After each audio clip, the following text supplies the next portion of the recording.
बेचना। तो हर कोई इनकी देता है मिसाल। रियल एस्टेट का कोई सवाल, टीम सबरवाल। रियल एस्टेट का कोई सवाल, team Sabharwal. For any information, call Saurabh Sabharwal 647-864-8844. That's 647-864-8844. or visit teamsabarwal.com. Your search ends here. जी, और आपकी और हमारी इंतजार की घड़ियां हुई खत्म। हर वेडनेसडे की तरह पीके साहब हमारे साथ हैं। पीके जी कैसे हो? Welcome welcome. Thank you very much Ranveer ji and very good afternoon to all our listeners जी। जी बहुत बहुत धन्यवाद sir, thank you so much. और आज थोड़ी सी बातचीत करेंगे। और आज जो रिसेंटली जो इन्फ्लेशन की रिपोर्ट आई है उस पर काफी लोगों की नजरें हैं, और मैं चाहूंगा कि वन बाय वन आप जरा अपना नजरिया दें कि क्या असर पड़ने वाला है रियल एस्टेट पे और क्या असर पड़ने वाला है मॉर्गेज पे, और ओवरऑल क्या पिक्चर रहेगी। जी, ये बड़ी अच्छी खबर थी। इसकी उम्मीद तो थी कि भाई इस बार जो ब्लूमबर्ग ने प्रेडिक्ट किया था वही निकला 2.5 के आसपास, और आया ही 2.5 है। उन्होंने भी यही कहा था, और 2.7 से कम होकर इन्फ्लेशन 2.5 तक आई है। लेकिन फिर भी इन्फ्लेशन ही होती है। लेकिन ये बड़ा एनकरेजिंग है। और ये इन्फ्लेशन जो है, ये इसमें जो है कहा जाए तो कंट्रीब्यूटर जो उसका है वो जो है कई चीजें इसके अंदर आ जाती हैं। जैसे फॉर एग्जाम्पल ट्रैवलिंग का जो है वो कम हुआ, ट्रैवलिंग फेयर के वगैरह कम हुए, ग्रोसरी थोड़ी सी नीचे आई, और वैसे जैसे कहते हैं शेल्टर कॉस्ट तो बड़ी है, 5.7 से बढ़ के 6.2 हो गई। और ये जो है एक गुड न्यूज है, मैं तो कहूंगा। इंटरेस्ट रेट के ऊपर समझ लो मोहर लग गई है किस्म से कि 4 सितंबर को कम होगा। बल्कि इसके पहले जो इनकी अनएम्प्लॉयमेंट की रिपोर्ट आई थी, हालांकि अनएम्प्लॉयमेंट बड़ी थी, वो बात ठीक नहीं है, लेकिन उसका पॉजिटिव इंटरेस्ट रेट पे फिर जाके पड़ता है। फिर अमेरिका में यूएस के अंदर भी जो इन्फ्लेशन नीचे आई, वहां पर भी जो अनएम्प्लॉयमेंट की रिपोर्ट आई, ये सारी चीजें दिखा रही है। बल्कि यहाँ तक डर लग गया था कि फेड्स में वहां पर यूएस में बल्कि रिसेशन ना आ जाए। तो ये सारी चीजें अब इस बात का दावा कर रही हैं कि अब इंटरेस्ट रेट लगातार ही 3-4 बार नीचे आएगा। 2 बार तो नीचे आ चुका है,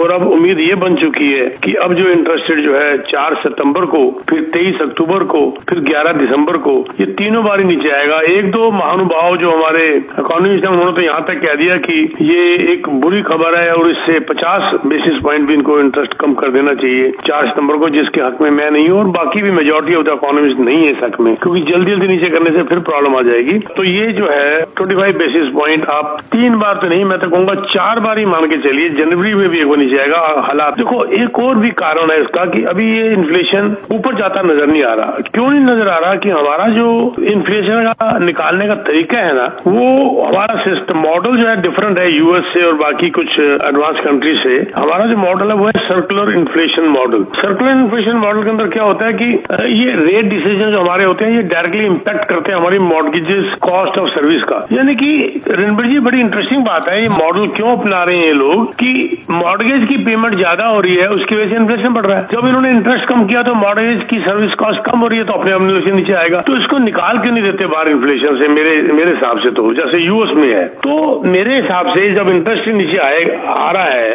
तो मॉर्गेज की जो सर्विस कॉस्ट है, जो खर्चा जो लोगों का मॉर्गेज का आता है वो भी कम होगा। जब वो कम होगा तो इन्फ्लेशन ऑटोमेटिकली नीचे आएगी, अगर बाकी चीजें रुकी रही तो ये अब हालात ये है कि मुझे लगता है इनका जो टारगेट था बैंक ऑफ कनाडा का 2% तक लाने का 2025 में, वो होता हुआ नजर आ रहा है। और गुड न्यूज ये है कि ये इंटरेस्ट रेट अब लगातार 3-4 बार नीचे आएंगे, अगर कोई और धमाका या उल्टा सीधा कोई काम ना और दुनिया में हो जाए।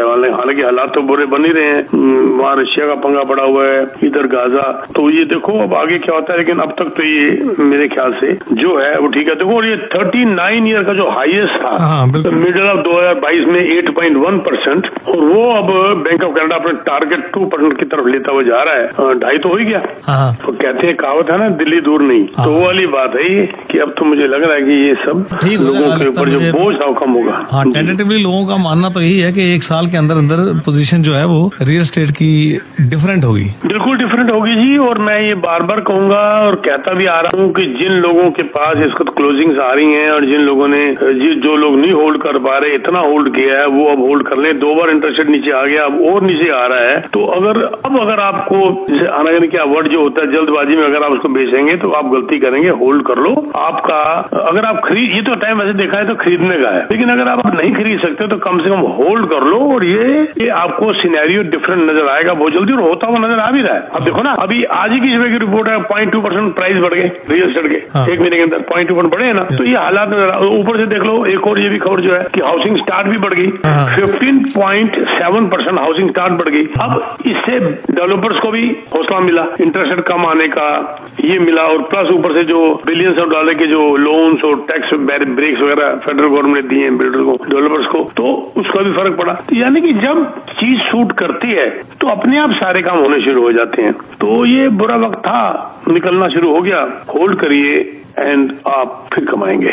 जी। और पीके साहब, एक मैसेज नदीम जी का आया है। पहले उन्होंने आपको मुबारकबाद दी है, कहते हैं बड़े प्यार से प्रोग्राम सुनता हूँ, और साथ साथ ये बता दो कि अब ये पीके साहब अपना जो प्रोग्राम है, अपनी ऐप बन चुकी है एंड्रॉइड और आईफोन पे, आप डाउनलोड कर सकते हो आवर FM, और दुनिया के किसी कोने में भी ये प्रोग्राम आप सुन सकते हो। और thank you so much Nadeem भाई, आपने ऐप डाउनलोड कर ली है।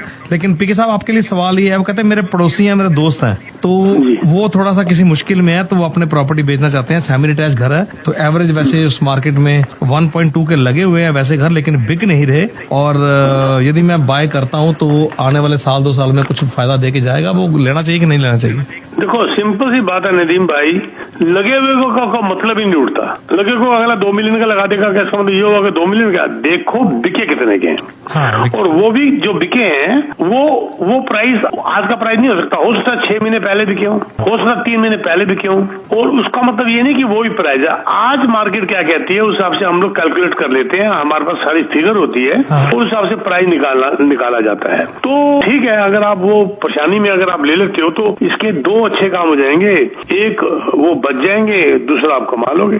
तो दोनों बातें ठीक है इसके अंदर। तो this is the right time to buy. लेकिन एक बात मैं बता दूं, बहुत जबरदस्त इसको नेगोशिएशन हो रही है रीसेल के अंदर भी। हमारा जो रीसेल का डिपार्टमेंट है हमारे ऑफिस के अंदर, बड़े एक्सपर्ट एजेंट्स हैं, उनसे सलाह कर लीजिए और जल्दबाजी मत करिए। एक से एक अच्छी ऑफर्स आ रही हैं रीसेल के अंदर भी। सेलर कई आपको मोटिवेटेड मिल जाएंगे बेचने वाले, और प्री कंस्ट्रक्शन के अंदर बिल्डर्स भी आपको बहुत मिल जाएंगे जबरदस्त इंसेंटिव देने वाले। तो जल्दबाजी मत करिए, बेटर यह है कि हमसे मुलाकात कर लीजिए। मेरा नंबर मैं बार बार बोलता ही हूँ, टेक्स्ट मैसेज डालिए और एक मुलाकात कर लीजिए, उसके बाद अगला स्टेप लीजिए। या बिल्कुल जी। कई बार वैसे भी साहब ये होता है ना कि कई बार जैसे यारी दोस्ती में जो हमें लगता है कि कई बार उनको ये ना लगे यार इसने पैसे ज्यादा दे दिए या कम दे दिए, उसने कहना महंगा बेचा है। तो मेरे आपका क्या सजेशन वैसे ऐसे केस में? मैं हमेशा ये कहता हूँ सर, मैं हमेशा ये कहता हूँ, मेरा एक आर्टिकल है, आपको दोस्त, बहुत क्लोज दोस्त के साथ डायरेक्ट डीलिंग करनी ही नहीं चाहिए।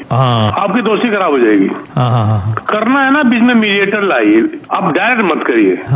एक रीडर बीच में लाइए और वो अपनी तरफ से नेगोशिएशन करके एक रियलिस्टिक प्राइस लाके देगा। आपकी आंखों में शर्म आएगी, आप डायरेक्ट डील करोगे, फिर आपके अंदर वो मुटावा जो कहते हैं ना, छोटे मोटे गिले शिकवे शुरू हो जाएंगे। जो बेचने वाला वो कहेगा जी मेरे दोस्त का क्या फायदा हुआ, उसने महंगा ले लिया। आप सोच रहे हो यार दोस्ती में मैंने महंगा ले लिया, वो सोचेगा जी आपने सस्ता ले लिया। गलतफहमी होती रहेंगी। मैं तो क्लियर कहता हूँ कि बीच में देखो रणबीर जी, जब आप कार खरीदने भी जाते हैं तो जो सेल्समैन होता है वो अंदर जाता है, बार बार पर्ची लेके साइन करा के लाता है। सही बात है। मैनेजर अंदर बैठा होता है। I know. नाटक सारा हो रहा होता है, उस सेल्समैन को सब पता है क्या हो रहा है, और वो मैनेजर बाद में आपके बाद बाहर हाथ मिलाने के लिए आ जाएगा।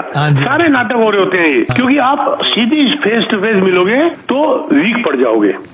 तो ये जो है ये बड़ा अच्छा सिस्टम है। तो आप किसी एक प्रोफेशनल के बीच में लाइए, तब आपको पता चलेगा। अगर उस प्राइस में वहां से मिलता है ठीक है, बेहतर यह है कि दोस्ती में मत आइए, आपके पास और भी बहुत एक मिल जाएंगे। आपको कॉल करके आपके सजेशन ले सकते हैं, या फिर आपके थ्रू लिस्ट भी कर सकते हैं, लिस्ट करके अपना पता चल जाएगा। बिल्कुल हो सकता है, सब कुछ हो सकता है सर, बहुत कुछ हो सकता है। हमारे तजुर्बे का फायदा उठाइए। बड़े एक्सपीरियंस हमारे पास 5-6 टीम लीडर्स हैं जो कि काम करते हैं, उनके अंदर एजेंट्स हैं। बड़ा अच्छा सिस्टम है हमारा, और हर डील के अंदर मैं इन्वॉल्व होता हूँ, और मुझे रात के 10 बजे तक डीलों की सबके सारे मेरे को इन्फॉर्मेशन आ जाती है, और अगले दिन जब मुझे कोई क्लाइंट कॉल करता है मुझे सब पता कल क्या हुआ। अच्छा, दूसरा अभी उन्होंने थैंक्स कर दिया, आपका थैंक्स आ गया कि thank you so much for the nice guidance. दूसरा उन्होंने पूछा कि यदि दोनों से मैं कंपैरिजन करूं कि मुझे इस तरह की प्रॉपर्टी में इन्वेस्ट करने का फायदा, यहाँ आप कह रहे थे कि कॉन्डो मार्केट में बहुत बड़े बड़े डिस्काउंट मिल रहे हैं, उसमें फायदा? हाँ, इसके लिए मेरे को मिलना पड़ेगा नितिन भाई, आपको इसके लिए आपको मुझे मिलना पड़ेगा, क्योंकि मेरे को आपकी फाइनेंशियल सिचुएशन नहीं पता, आपकी उम्र नहीं पता, आपकी फैमिली इनकम का नहीं पता, आपका जो है एक किस्म से कंफर्ट लेवल क्या है ये नहीं मुझे पता। तो ये देखा जाएगा बैठकर, लेकिन उसके बाद ही बताएंगे। लेकिन अगर आपने इन भाई साहब से डील करनी है तो डायरेक्ट डील भी आप कर सकते हैं, उनसे क्लियर बैठ के बताओ ये प्राइस है, क्योंकि उसमें क्या होता है रियल्टर की कमीशन बच जाती है। तो आप डायरेक्ट डील कर लीजिए, बेशक डजंट मैटर, लेकिन उसमें कौन मार खा गया ये नहीं पता। फेयर प्राइस होना ये चाहिए, नहीं पता। है ना, है ना? Right. हाँ। और पीके साहब का नंबर मैं दे दूं एक बार फिर 6472994757 2994757। जैसा पीके साहब आपने बताया कि इसमें नेगोशिएशन के जो रूम बहुत ज्यादा है रीसेल में, तो in comparison to that how about the room negotiation of room in condo market? Condo market में तो मेरी जिंदगी में इतनी नेगोशिएशन कभी नहीं हुई थी जी, जितनी अब हो रही है। हम बैठे बैठे क्लाइंट साथ बैठा होता है, बात करते करते मूड करता है, चल यार 10,000 और कम करवाते हैं। मैं सीधा वाइस प्रेसिडेंट को फोन करता हूँ, डाट मेरे हाथ में दिखा देता हूँ पिक्चर, 10 और कम कर दो, वो कहता कर दिया।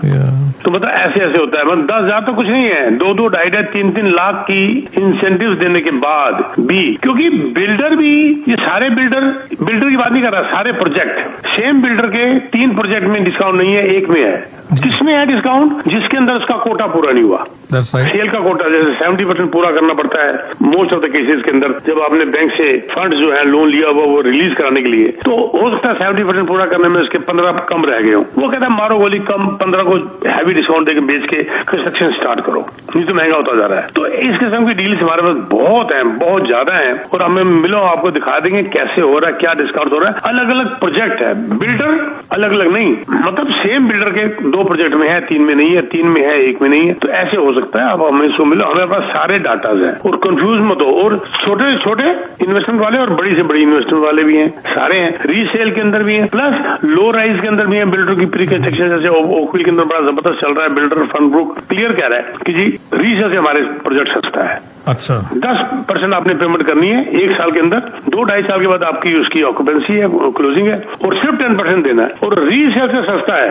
और फंड ब्रोक क्रिस्टल होम्स आप जानते हैं, बड़ा फेमस नाम है, वो है, दे रहे हैं, बड़े अग्रेसिव है ये लोग, बहुत अग्रेसिव है, और इनके प्रोजेक्ट बड़े मशहूर हैं, और ओकविल जैसी जगह के अंदर। और मजेदार बात यह है कि मेरे हाथ में मैंने 25 यूनिट ले रखे थे, 25 लॉट ले रखे थे, तो मेरे पास अभी लॉट है, मैं दे सकता हूँ। ऐसे भी रिसेंटली एक बात हुई है रणबीर जी, एक महानुभाव सीधा गए वहां पर लेने के लिए, और उनको कोई वास्तु के हिसाब से लॉट चाहिए था, उन्होंने कहा नहीं है हमारे पास। वो जान लगा तो उन्होंने कहा ये लॉट पीके सब्रवास पड़ा हुआ है, उनसे ले लो अगर जाना तो। उन्होंने भेज दिया, वो मेरे पास आए, मैंने कहा मैं दे देता हूँ। तो बड़े हैरान हुए कि यार बिल्डर के पास गया और बिल्डर मुझे नहीं दे रहा, और तुम कह रहे हो मैं ले लो, क्योंकि मैंने 25 लिए हुए हैं, मैंने खुद लिए हुए हैं। और फिर जब उसको पता चला कि बिल्डर से ही मैंने सस्ता दे दिया उसको, तो बहुत हैरान हुआ कि बिल्डर का प्राइस कुछ हो, आपने कैसे सस्ता दे दिया।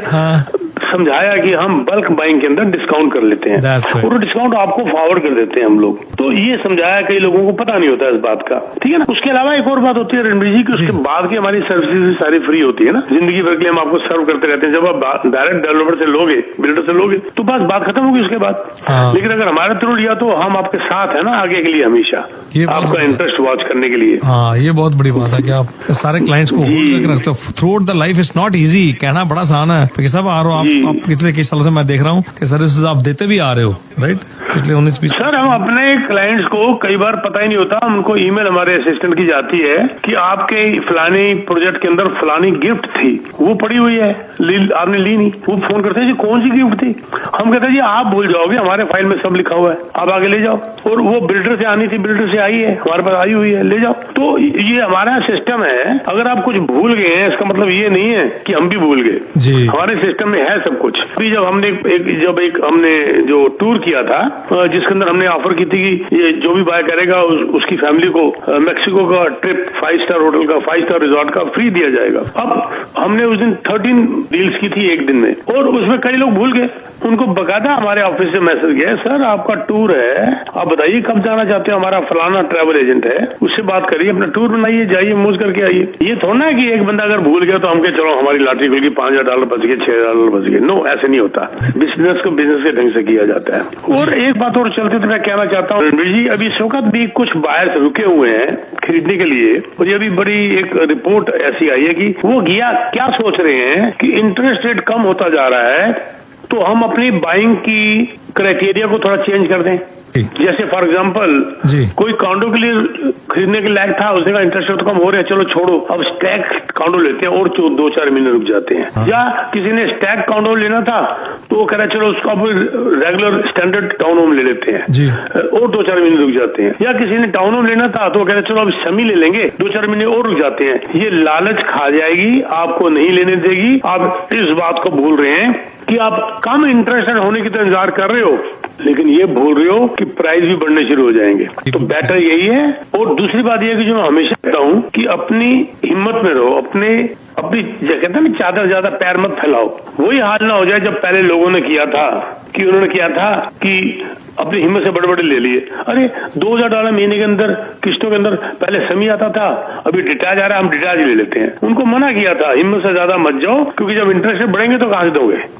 तो हमने ये कहा था कि आप don't by the payments, by the price. आपको याद होगा मेरा एक कहावत बड़ी मशहूर थी, by the price not the payments. अब जिन लोगों ने बाय द पेमेंट्स किया था, पेमेंट बड़ी कम है, बड़ा घर ले लो, आज वो परेशानी में है।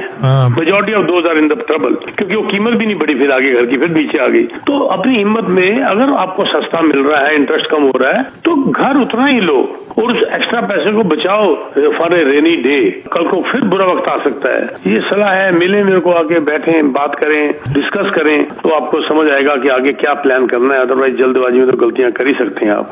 बिल्कुल जी। और पीके साहब का नंबर है 6472994757। पीके साहब, any project you want to announce? कोई जी, प्रोजेक्ट मेरे पास सारे डाउनटाउन में भी हैं, महंगे से महंगे, हैमिल्टन में हैं, और भी जगह में है, सस्ते से सस्ते वाले भी हैं। हर पॉकेट के हिसाब से प्रोजेक्ट्स हैं। हाई राइज भी कॉन्डो अपार्टमेंट्स हैं, low rise town home, semi टैच, डिटैच भी हैं ऑल ओवर जीटीए, और विद ह्यूज डिस्काउंट्स। मुझे मिले, मेरे साथ बैठ के बात करें, तभी पता चलेगा। कई बार क्या होता है रणबीर जी, आदमी खुद ढूंढने बैठ जाता है, अरे उसका काम ये नहीं है, उसको ये रियल्टर पे छोड़ देना। 400 से ज्यादा प्रोजेक्ट है। रियल्टर ने, हमारी टीम हर ट्यूजडे को बैठती है, जो कल ट्यूजडे निकला है, हमारी टीम बैठती है और उस वीक के सारे प्रोजेक्ट को इवेल्युएट करती है और देखती है क्या प्रोजेक्ट किसको क्या सूट करता है, उस हिसाब से हम काम करते हैं। तो हमारे पे छोड़िए और अपना जो एक्सपर्टीज है अपने काम पे लगाइए। हर बंदे का एक्सपर्टीज अलग अलग होती है, उनके ऊपर छोड़िए, तो हमें मिल सकते हैं आप। प्लस रमणी जी से मैंने कहा था 1 तारीख जो अभी निकली अगस्त, तब से हमारे पास हायरिंग भी चल रही है। अगर हमें कोई ज्वाइन करना चाहता है वो भी हमें कांटेक्ट कर सकते हैं for all the benefits with the builders and the trainings and all those things.